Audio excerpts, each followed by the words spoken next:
Magandang gabi po, patay ang isang gwardiya na tumatawid ng riles sa Pandakan sa Maynila nang mahagip at makaladkad ng tren.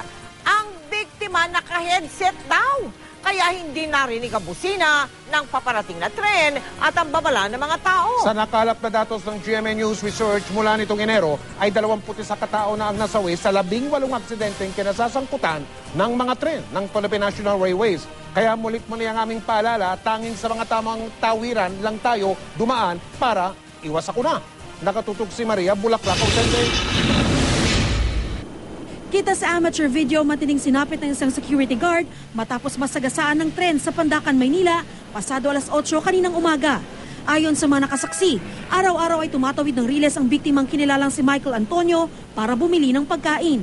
Sa isang maliit na gate daw ito dumadaan. Pero kanina sinawin palad siya.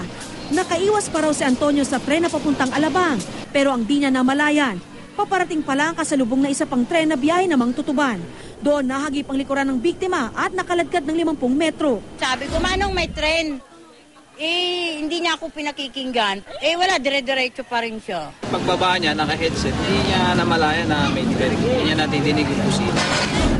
Giit ng pamunuan ng Philippine National Railways, mabagal daw ang takbo ng tren dahil malapit na sa istasyon. Bawal at hindi raw talaga tawiran ng tao ang dinaanan ng biktima. Meron kaming nakalagay dyan ng mga fences talaga. Some of it are concrete. Ang iba doon talagang may wire.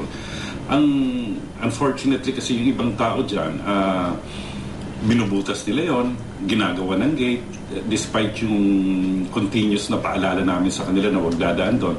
Ipinasara na ng barangay ang naturang gate kung saan dumaan ang biktima.